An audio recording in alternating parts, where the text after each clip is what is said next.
The silence in their Manhattan penthouse was a living thing, thick and suffocating. Outside the city glittered a galaxy of promises they had conquered together.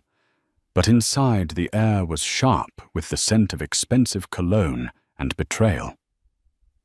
Chloe rested a hand on the gentle swell of her stomach, the 5-month proof of their shared future, and watched her husband Damien as he stared out the window. When he finally turned his eyes once her home were now the cold, sterile windows of a stranger's house. "It's over, Chloe," he said the words, smooth and practiced, utterly devoid of the love that had built this life. "Scarlett and I are together now. You need to leave." The world didn't just tilt. It shattered into a million icy shards. The words hung in the air, each one a perfectly polished stone thrown at the delicate glass of Chloe's world. "It's over. Scarlett and I. You need to leave." They were simple, concise, and utterly devastating. For a moment, Chloe was certain she had misheard, that this was some cruel, elaborate joke born from the stress of his latest merger deal at Sterling and Vance Financial. She managed a small, trembling laugh that died in her throat. "Damien." "Don't be ridiculous," she said, her voice a reedy whisper. She took a step towards him, her hand instinctively tightening over her bump, a protective gesture for the tiny life that was supposed to be their greatest joy. "We're having a baby. Our baby. We just picked out the color for the nursery last week." Whispering willow. Remember, Damien didn't even flinch. His face, usually so expressive and warm, was a mask of detached indifference. He was dressed in a bespoke charcoal suit, the fabric gleaming under the recessed lighting of their cavernous living room. He looked like the man on the cover of a business magazine, not the man who had held her hand through her morning sickness and whispered promises of a family against her hair. "The nursery can be painted over," he stated, his tone as flat as an earnings report. "Chloe, this isn't a negotiation. I've retained legal counsel. My lawyer, Mr. Abernathy, will be in touch with you tomorrow to discuss the terms of the separation. They are, I assure you, very generous." Generous. The word was a slap. As if their life, their love, their unborn child could be quantified and settled like a business transaction. The name Scarlett echoed in her mind. Scarlett Dubois, the impossibly chic, razor-sharp vice president from his department. Chloe had met her at company galas. She remembered Scarlett's predatory smile, her lingering hand on Damien's arm, the way her laughter always seemed to be at someone else's expense. Chloe had dismissed her own unease as pregnancy-induced paranoia. How naive she had been. Scarlett Chloe repeated the name, tasting like poison. "How long? Damien! How long have you been lying to me?" He had the decency to look away, then his gaze falling on a piece of abstract art they had bought in Soho on their 2nd anniversary. It was a swirl of chaotic colors, and for the first time Chloe felt she understood its meaning. "It doesn't matter," he said, his voice clipped. "What matters is the future. My future. And it's with her. And our child." Chloe's voice cracked, the raw pain finally breaking through the shock. "Is our child not part of your future?" Damien sighed an exasperated sound that shredded what was left of her heart. "Of course I'll provide for the child.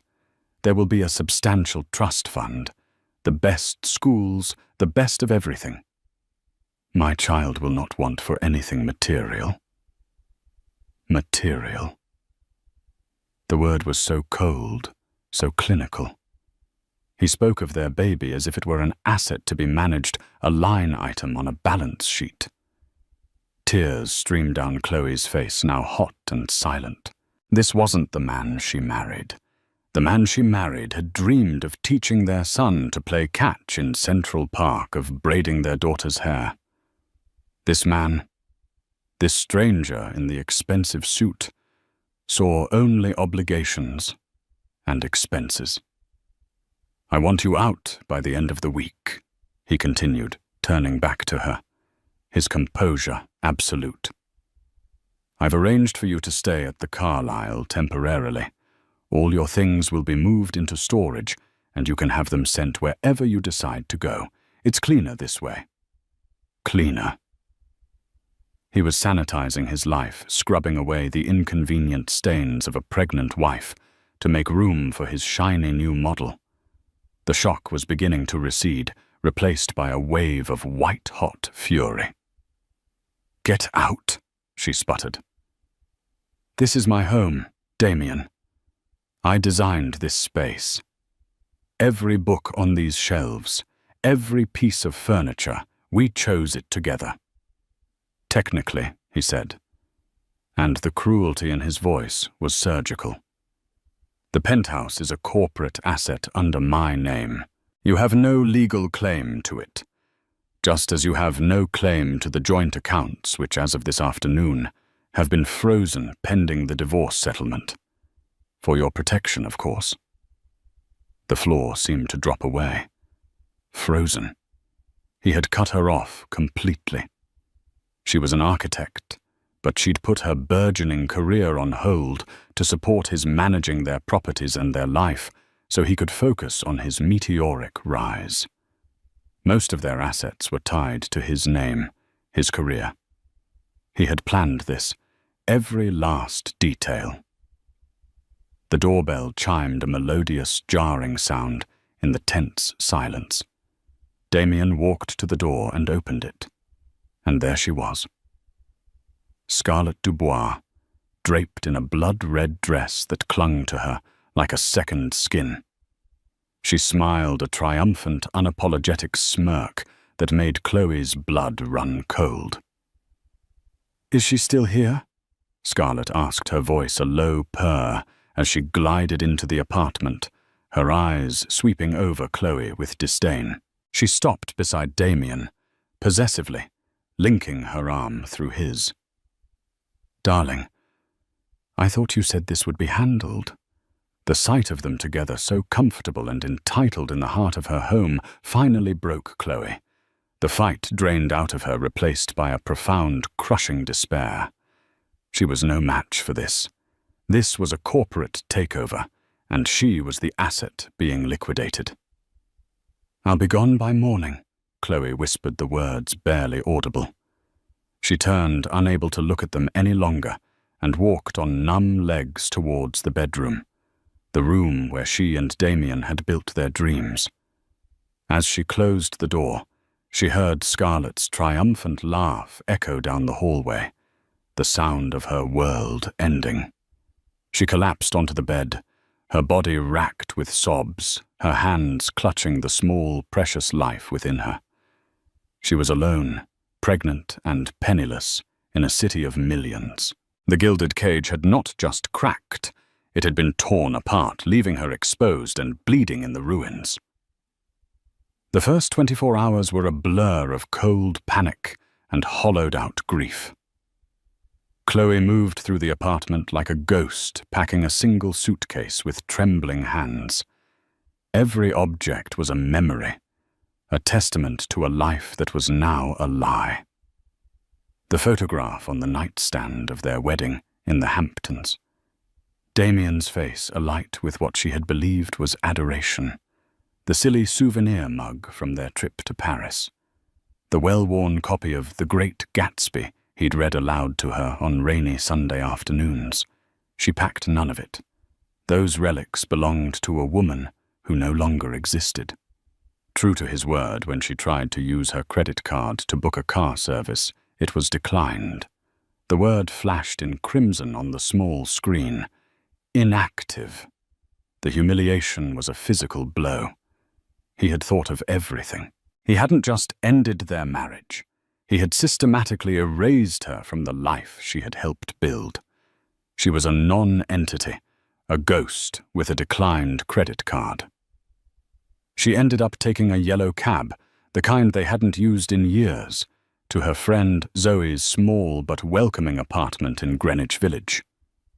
Zoe, a fiery journalist with a low tolerance for injustice, opened the door and took in Chloe's pale face and single suitcase with one sharp glance.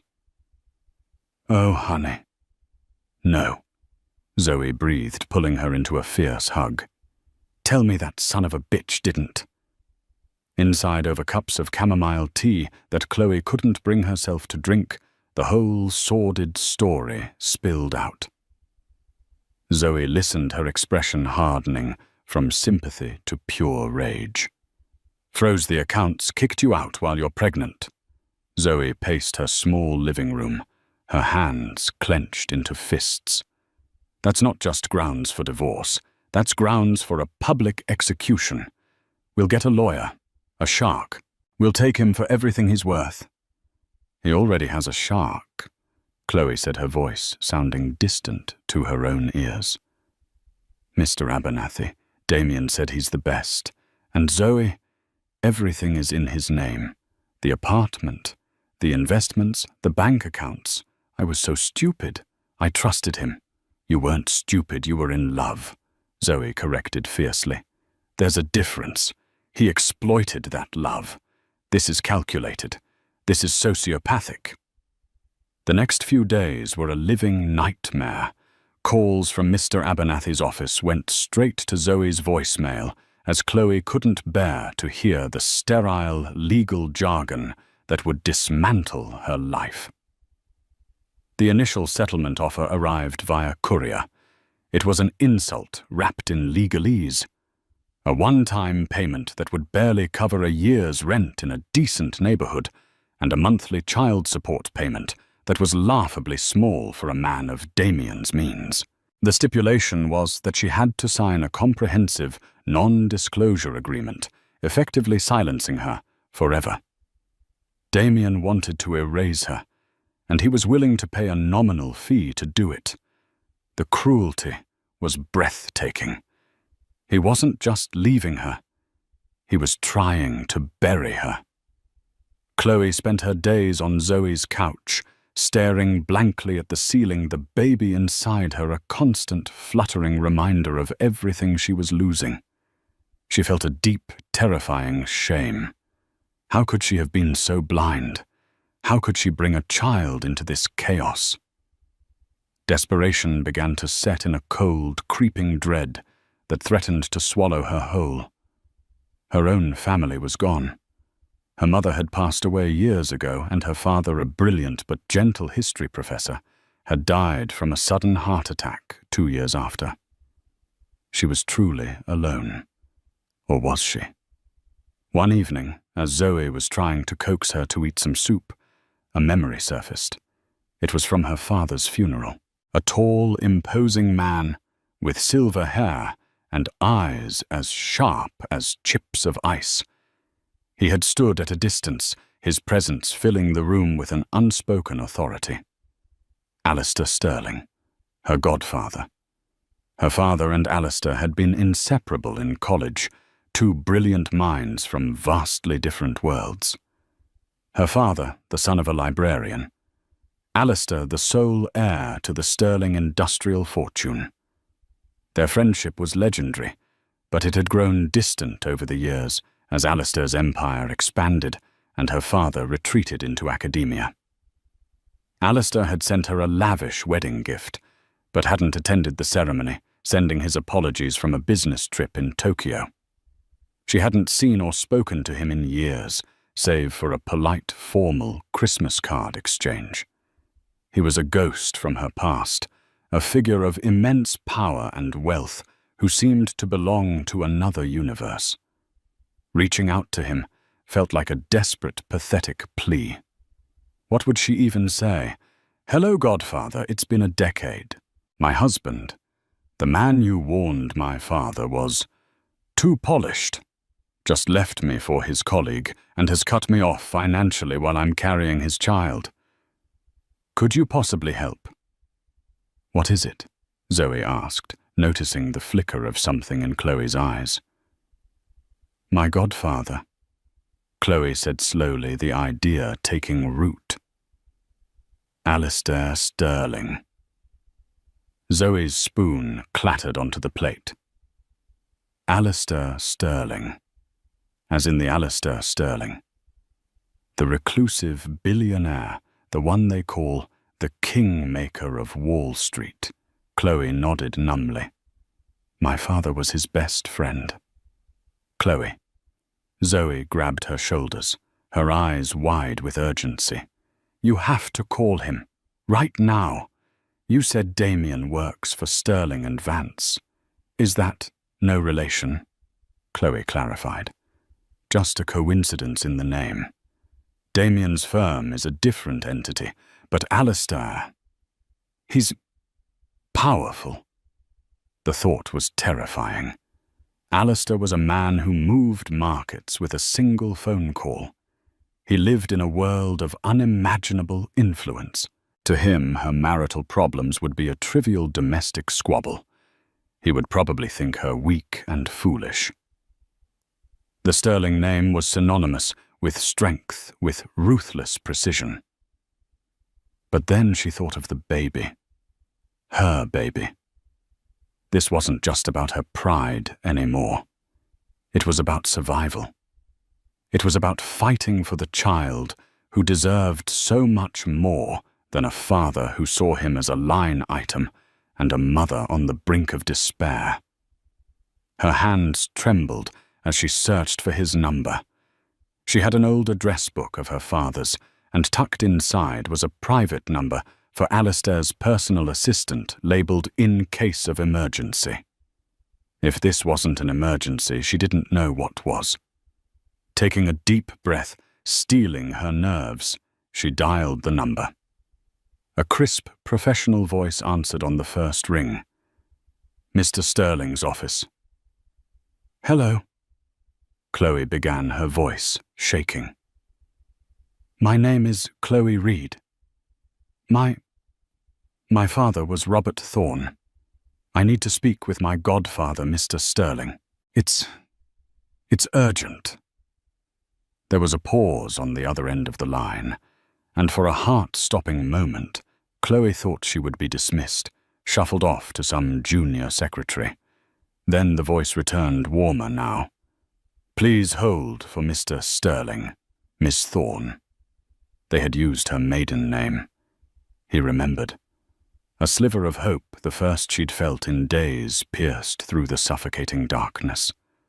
After another moment of silence, a new voice came on the line. It was deep, resonant, and carried an unmistakable weight of command.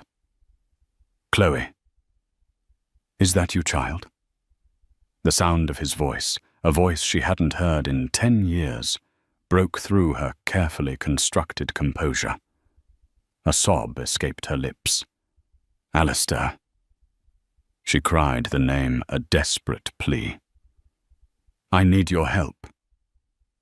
The helicopter descended onto a perfectly manicured lawn, its blades whipping the cool autumn air. Below a sprawling stone manor sat nestled amidst hundreds of acres of private forest in upstate New York. This was Sterling Estate Alistair's legendary sanctuary, a place so private that few photographs of it even existed. Chloe stepped out of the aircraft, clutching the small bag Zoe had helped her pack, feeling as though she had stepped into another century. A stern-looking man in a dark suit, whom she would come to know as Mr. Harrington, Alistair's head of security and legal affairs, led her into the house. The interior was not opulent in the modern, flashy way Damien's penthouse had been. This was old money, quiet and confident. Dark wood paneling, priceless tapestries, shelves lined with leather-bound first editions, and the faint, pleasant scent of wood smoke and old paper. Alistair Sterling was waiting for her in a vast library, seated in a worn leather armchair by a roaring fireplace. He was older than she remembered his silver hair, now stark white. But his eyes were the same, an intense, piercing blue. that seemed to see right through you. He rose as she entered, and despite his age, he moved with a vigor that belied his years. "Chloe," he said, his deep voice softening. He didn't offer a handshake or a formal greeting.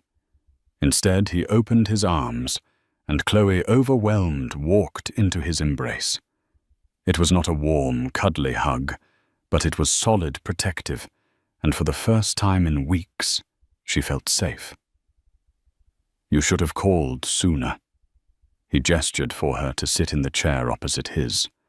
A butler appeared silently and placed a tray with tea and small sandwiches between them. Now Alistair said, his gaze unwavering as he sat back down. "Tell me everything, and do not leave out a single detail. I want to know the man's name, his position, his ambitions, and every last word he said to you." And so she told him. The story tumbled out more coherent this time, fueled by the quiet strength of his presence. She spoke of Damien's ambition, his charm, his cold transformation. She described Scarlett, the public humiliation, the frozen bank accounts, the insulting settlement offer. She explained her own naivety, her shame, her fear for the baby. Through it all, Alistair listened without interruption.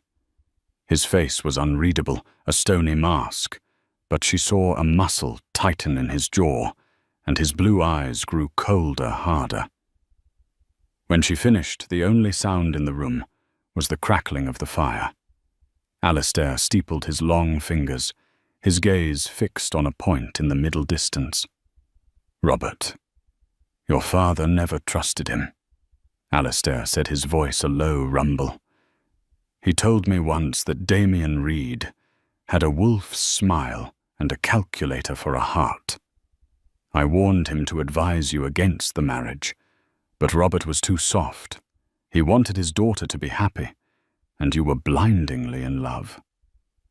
He looked at her then, and she saw a flicker of something that looked like regret. "I should have intervened. I let my friendship with your father fade. A mistake I will not make with his daughter." He stood and walked over to a large, ornate desk. He pressed a button on an intercom. "Harrington, get in here." Mr. Harrington entered the room as silently as the butler had. "I want a complete workup on a Damien Reed Senior Vice President at Thorne and Associates, and a Scarlett Dubois, same company. I want to know everything: financials, career history, personal associations, debts, vices. I want to know where they buy their coffee and who launders their shirts. I want every skeleton in their closets exhumed, polished, and presented to me by Friday." "Consider it done," Sir Harrington said, with a curt nod, and left. Alistair turned back to Chloe. "You will stay here. The East Wing will be prepared for you. My personal physician will see to you and the baby. You will want for nothing. Your only job is to rest and stay healthy. My job," he said, a dangerous glint in his eye, "is to handle Mr. Reed." "What are you going to do?" Chloe asked, a tremor of both fear and anticipation in her voice.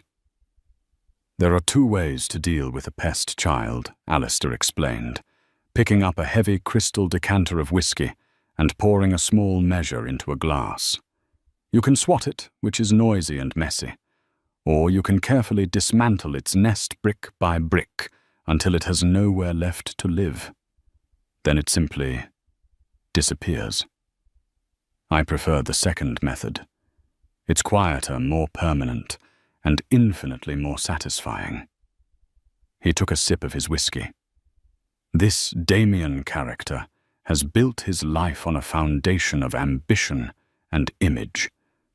He craves status power, the approval of his peers. We will not attack him directly. We will simply remove the pillars holding his world up one by one. His reputation, his career, his finances, and his new associate. Over the next few days, Sterling Estate became Chloe's sanctuary. She was given a beautiful suite of rooms overlooking a serene lake. She had long walks in the crisp autumn air, ate nourishing meals prepared by a private chef, and for the first time in months, she slept through the night. The constant gnawing anxiety began to recede, replaced by a tentative sense of hope. She saw little of Alistair, who was consumed by a flurry of quiet, intense activity. She would see him in his library, on the phone, his voice a low, commanding murmur. Mr. Harrington came and went, delivering thick files that Alistair would read with predatory focus. On Friday morning, Alistair summoned her back to the library. The files were spread across his desk. "Our Mr. Reed is not just an adulterer. He's a fool." Alistair began, his tone laced with contempt.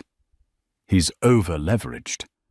He used his projected bonus to secure a private loan for a high-risk tech venture which is currently failing.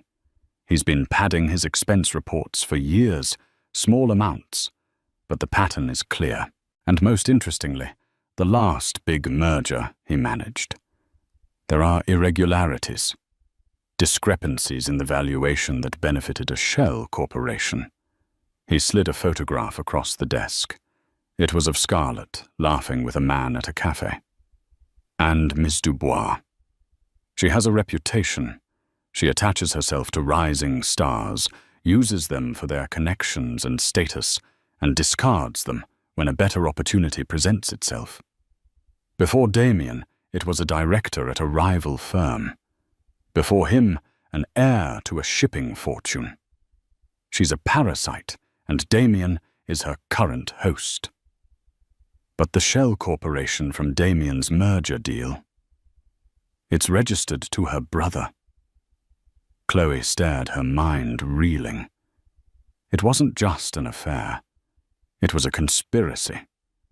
They were grifters working together. "They are playing a dangerous game," Alistair said, his eyes like ice. "And they think they are winning. Now it's our turn to play." He picked up his phone. "We will not destroy Damien Reed. We will simply create the conditions for him to destroy himself. The first pillar to go will be his career." Damien Reed felt invincible. He and Scarlett were the new power couple at Thorne and Associates. With Chloe gone, a relic of his humbler past, his life felt streamlined, upgraded. He and Scarlett moved her things into the penthouse, her vibrant modern tastes quickly overwriting Chloe's quieter, more classic aesthetic. They hosted lavish dinner parties, their laughter echoing in the halls where Chloe's tears had fallen. Damien had what he had always wanted, a woman who was a partner in his ambition, not just a gentle soul who managed his home.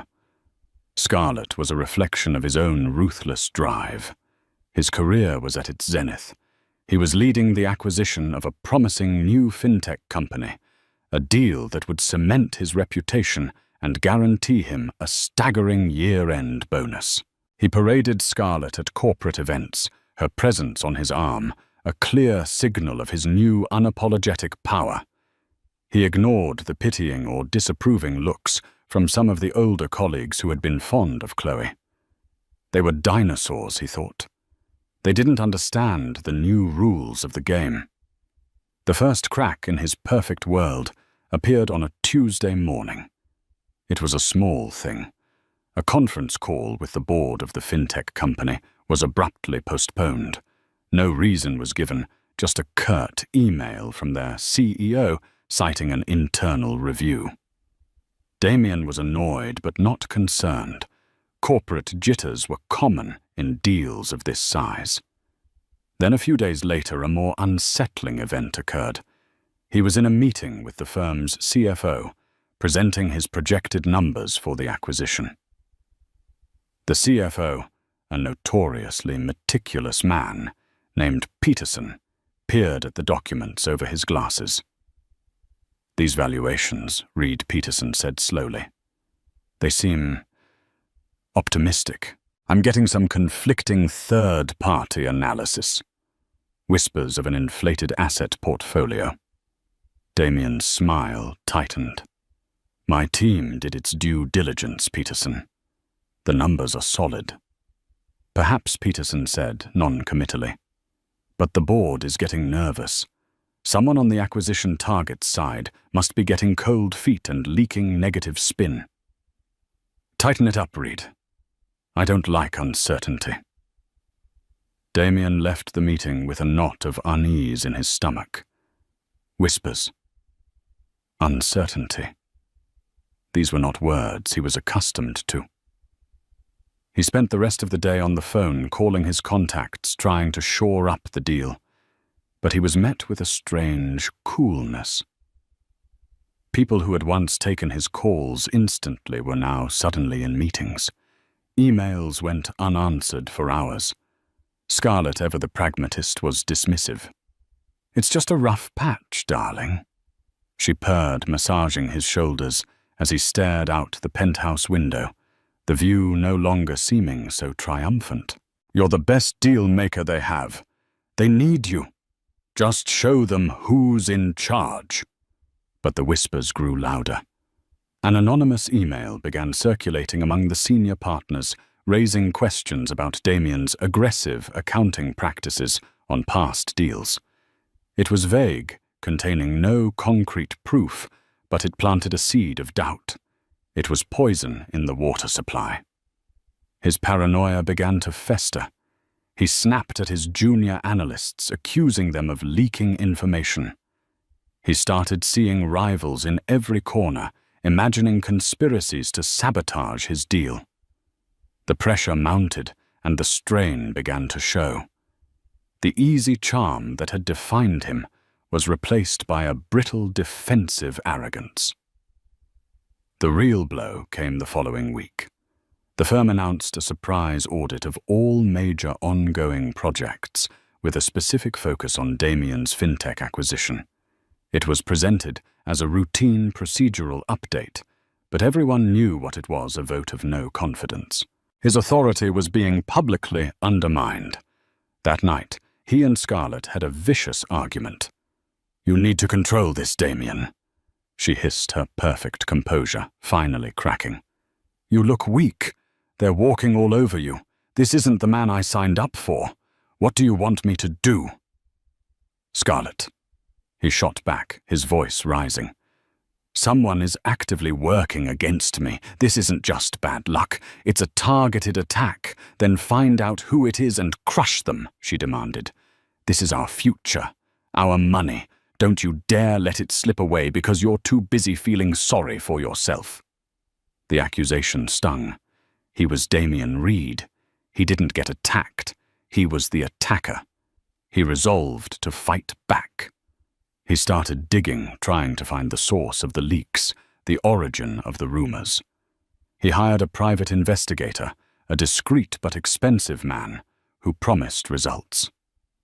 Days later, the investigator came back with nothing.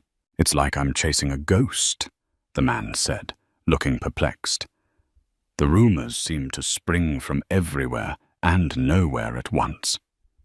The financial counter-analysis on your deal is coming from a highly respected but notoriously anonymous consulting group in Switzerland. The email came from a multiply encrypted server. Whoever is doing this is a professional, a ghost in the machine. They have deep pockets and are masters of subtlety. Damien felt a chill run down his spine. This wasn't a rival at the firm. This was something else. Something bigger and far more dangerous. His world, which had seemed so solid and secure just weeks ago, was now built on shifting sand. The pillars were groaning under the weight of whispers and shadows, and for the first time in his life, Damien Reed was afraid. He was losing control, and he had no idea who his enemy was. He never once considered the quiet, gentle wife he had discarded. He had already forgotten her, but somewhere in the quiet hills of upstate New York, her godfather had not. while Damien's world was slowly corroding, Chloe's was being meticulously rebuilt. The first few weeks at Stirling Estate were a gentle recovery. Dr. Evans Alistair's personal physician was a kind, motherly woman who monitored her pregnancy closely, reassuring her that both she and the baby were strong and healthy. The initial shock and trauma began to fade, replaced by a quiet, growing resolve. Alistair, true to his word, insulated her from the ugliness of the divorce. He had engaged a legal team from one of New York's most prestigious family law firms. They were not the aggressive sharks Zoe had envisioned, but lions poised, powerful, and patient. They countered Mr. Abernathy's insulting offer with a calm, firm rejection and a simple statement: "We will await a more equitable proposal based on full financial disclosure." The message was clear. The days of bullying Chloe into submission were over. One afternoon, Alistair found her sketching in a notebook in the garden. She had been an architect, after all, and the instinct to create was returning. "What is that?" he asked, peering over her shoulder. "Just an idea," she said a little shyly. "A community center. A space with a library for children, workshops for adults, a green roof for everyone. A place that builds people up, not just houses them." Alistair studied the intricate drawings, a thoughtful expression on his face. "Your father once told me you had more talent in your little finger than half the celebrated architects in this city. He said you designed with your heart." The mention of her father brought a sad smile to her face. He was biased. He was rarely wrong, Alistair countered. He paused, then said, "My foundation has been looking to fund a new philanthropic project, a centerpiece for urban renewal in a neglected part of the Bronx. It needs a lead architect, someone with vision, someone who understands the importance of community." Chloe stared at him, her heart starting to beat faster. "Alistair, I haven't worked on a project in years. I'm not—" "You are Chloe Thorne," he interrupted gently but firmly. "Daughter of Robert Thorne, and the best person for the job. We'll set up a studio for you here on the estate. You'll have a full team at your disposal, a blank check for resources. Create this, build it, not for me. For yourself it was a lifeline, but it was more than that. It was a purpose."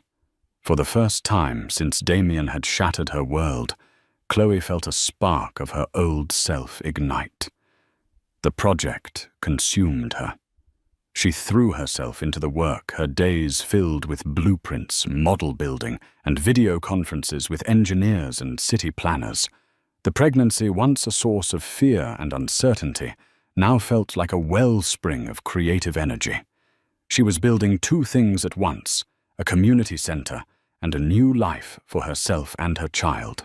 Meanwhile, Mr. Harrington's investigation into Damien and Scarlett continued peeling back layers of deceit with surgical precision. The information he uncovered was far worse than mere corporate malfeasance. The shell corporation registered to Scarlett's brother wasn't just used in the one merger Harrington reported to Alistair one evening, Chloe now present for these updates. It's a pattern. For the last 3 years, on every major deal, Damien has managed this entity, has purchased stock in the target company weeks before the acquisition announcement, selling it immediately after for a substantial profit. It's classic insider trading. He laid out bank statements and transaction records, and Ms. Dubois is the primary beneficiary. Damien takes the career risk. She launders and reaps the financial rewards. They've funneled over $7 million this way. It was a sickening revelation. Their entire relationship, their partnership, was built on a foundation of criminal activity. Damien's ambition wasn't just a personality flaw. It was a pathology that had led him deep into a world of fraud and deceit. Furthermore, Harrington continued, his voice grim. Damian Reed has a history.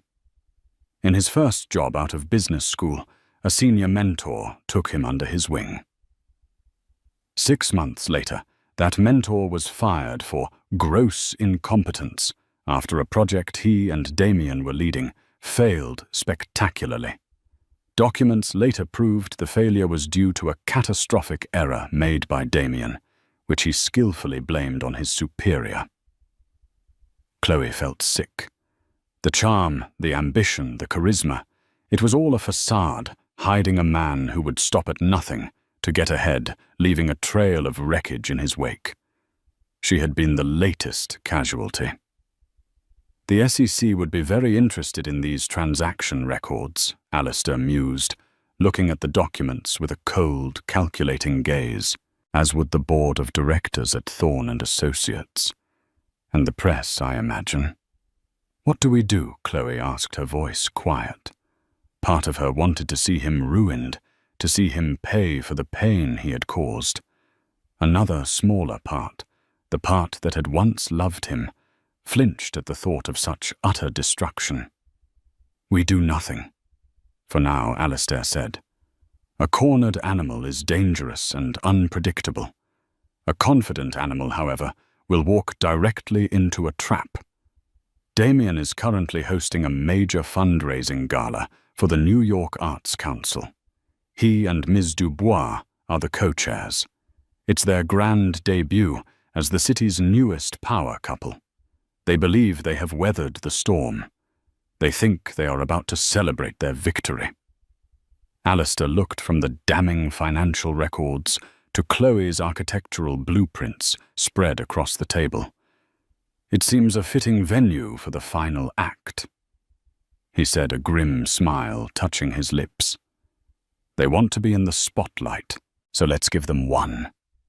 The grand ballroom of the Plaza Hotel was a glittering spectacle of New York's elite. Crystal chandeliers dripped light onto a sea of tuxedos and designer gowns. The air hummed with the sound of champagne flutes clinking polite laughter and the relentless murmur of networking. At the center of it all, standing on the dais, were Damian Reed and Scarlett Dubois. They were radiant. Damian, in a perfectly tailored Tom Ford tuxedo, projected an aura of effortless success. Scarlett was breathtaking in a shimmering silver gown, her neck adorned with a diamond necklace that caught the light with every turn of her head. They looked like royalty, the king and queen of their universe. The whispers that had plagued Damian's career seemed a distant memory. The fintech deal, while not yet closed, was back on track after he had made several costly concessions. Tonight was his coronation, his public declaration that he was untouchable. He raised a glass. To the arts, he began, his voice smooth and confident, broadcast through the room's sound system, and to building a future where creativity and commerce walk hand in hand. Scarlett and I are thrilled to... As he spoke, a quiet, coordinated series of events, set in motion by a single command from Alistair Sterling, began to unfold. Across the city, in the pre-dawn quiet of a newsroom, the business editor of the New York Times received an encrypted file from a trusted source. It contained meticulously documented evidence of insider trading, shell corporations, and financial fraud, all pointing directly at Damian Reed and Scarlett Dubois. The editor, recognizing the scoop of a lifetime, immediately put his best investigative team on it. The headline was already ready writing itself. Simultaneously, an identical file was delivered to the chairman of the board of Thorne and Associates at his private residence, along with a courtesy copy to the Enforcement Division of the Securities and Exchange Commission. Back in the ballroom, as Damian was finishing his speech to a round of applause, the first ripples of the coming tsunami began to spread. Several high-profile CEOs and investment bankers in the room discreetly checked their phones. Their expressions shifted from polite interest to shock. They began to murmur to one another, casting furtive, stunned glances towards the stage. Damien and Scarlett, basking in the applause, were oblivious. They stepped down from the dais, ready to receive the adulation of the crowd. But instead of fawning admirers, they were met with a strange, sudden coolness. People averted their eyes. Conversations stopped abruptly as they approached. A palpable tension filled the air. "What's going on?" Scarlett whispered to Damien, her perfect smile faltering. "Why is everyone looking at us like that?" Before Damien could answer, his own phone buzzed. It was the chairman of the board. Damien excused himself, forcing a casual smile. "Arthur, wonderful to hear from you. I trust you're enjoying the—" "Don't you Arthur me, you son of a bitch!"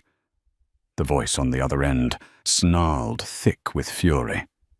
"Have you seen the news alerts? The SEC has just opened a formal investigation. Insider trading. Fraud. My firm's name is being dragged through the mud. You are finished, Reed. Your access has been revoked. Security is escorting you out of the building first thing in the morning. Don't even bother showing up. You're fired." The line went dead. Damien stood frozen, the phone still pressed to his ear. The blood drained from his face. Fired. Investigated. Finished. The words hammered in his brain. He looked up and saw Scarlett talking to a rival executive, a man she had once dated.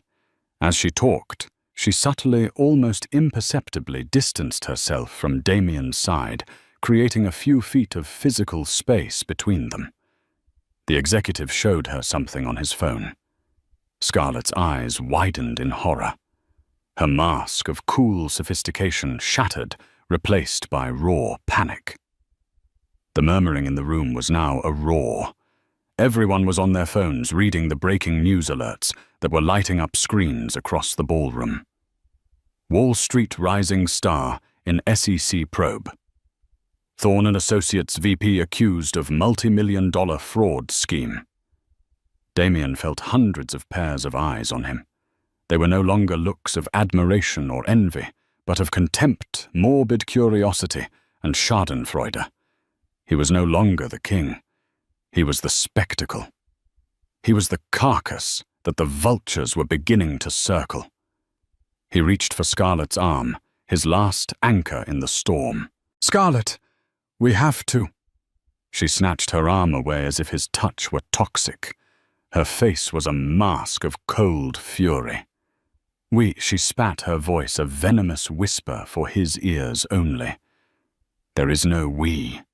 You did this. Your sloppiness, your arrogance. You are a liability. I have my own career to think of." With that, she turned her back on him. In a masterful act of public theater, she walked directly over to the rival executive, placed a hand on his arm, and said in a voice loud enough for those nearby to hear, "Can you believe the audacity I feel so used? I had no idea what he was doing. The betrayal was so swift, so absolute, that it knocked the air from Damien's lungs. The woman for whom he had thrown away his marriage, his family had just cut him loose and thrown him to the wolves to save herself. The implosion was complete. In the space of 15 minutes, Damien Reed had lost his job, his reputation, his fortune, and his partner in crime. He stood alone in the center of the magnificent ballroom, a pariah in a tuxedo, the glittering chandeliers now seeming to mock him. He was a ghost haunting the scene of his own coronation, which had just become his execution. He finally understood. This wasn't bad luck. It was a demolition. And as he stumbled out of the ballroom into the cold night air, stripped of everything, he still had no idea whose hand had lit the fuse. 6 months later, the spring sunshine streamed through the large windows of Chloe's new office in the Bronx. From her desk, she could see the construction site below, a hive of activity. The steel skeleton of the Robert Thorne Community Center was rising from the ground, a tangible symbol of hope and renewal. Her hope, her renewal. Chloe, now 8.5 months pregnant, moved with the slow, deliberate grace of late pregnancy. She was no longer the timid, broken woman who had fled her penthouse apartment. She was the lead architect of a multi-million-dollar project, a respected professional whose vision and quiet determination had earned her the admiration of her entire team. She was a woman who had found her footing not by leaning on a man, but by standing on her own. The chaos of Damien's downfall had played out in the media for weeks, a salacious tale of greed and betrayal.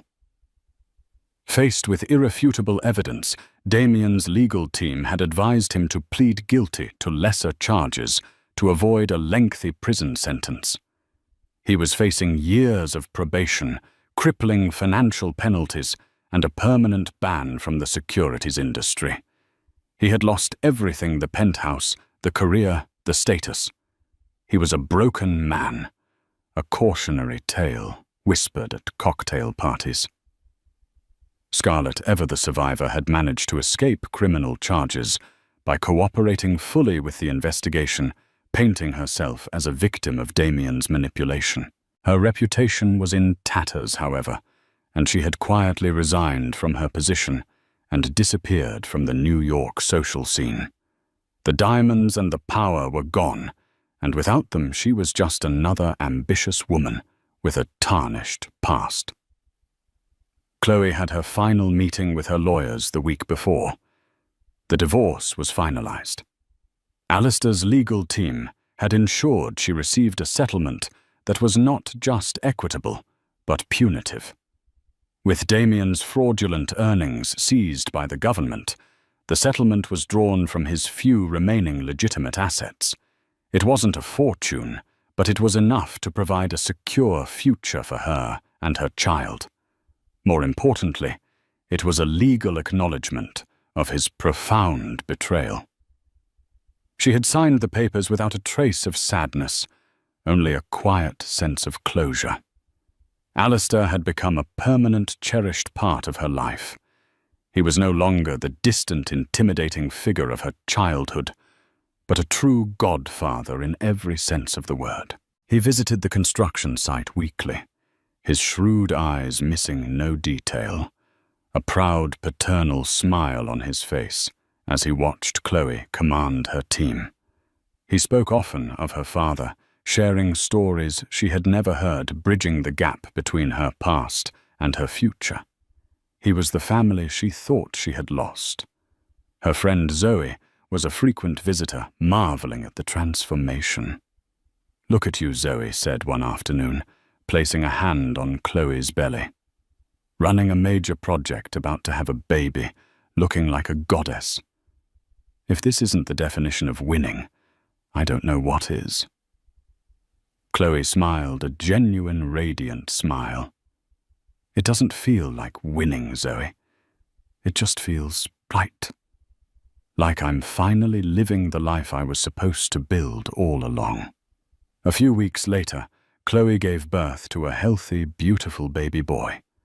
She named him Robert after her father. She sat in her new sun-filled apartment, a spacious, comfortable home she had chosen, and paid for herself, rocking her son in her arms. He had her eyes and a stubborn little tuft of dark hair. He was perfect. He was hers. Alistair came to visit, bearing not extravagant gifts, but a simple, beautifully carved wooden rocking horse he said had been his as a child. He stood by the crib, looking down at the sleeping infant, his usually stern face softened with an emotion Chloe had never seen before. "Your father would be so proud of you, Chloe," he said, his voice thick with emotion. "Not because of what you've built out there." He gestured towards the window in the direction of the rising community center, "but because of what you've built in here." He tapped his heart. "You found your strength, not in revenge, but in creation.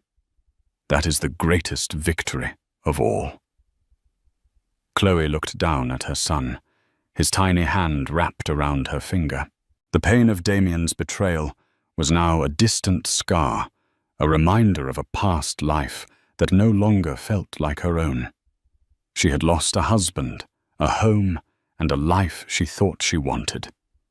But in its place, she had found her purpose, her independence, a true sense of family, and a love more profound than any she had ever known.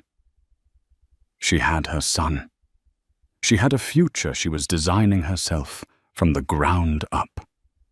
And for the first time in a very long time, the blueprint was perfectly clear.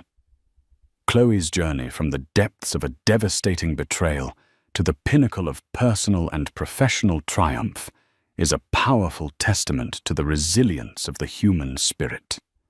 She didn't just survive. She rebuilt her life on a foundation of her own strength, talent, and courage. Her story reminds us that sometimes the most catastrophic endings are merely doorways to new, more authentic beginnings. It proves that true power isn't about wealth or status, but about integrity, creativity, and the unwavering love of those who truly have your back.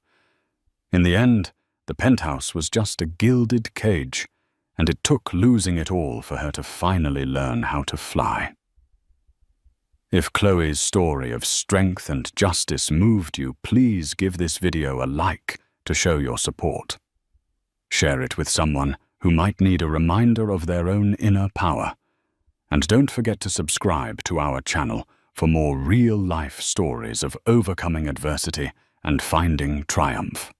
Click that notification bell so you never miss an update. Thank you for listening.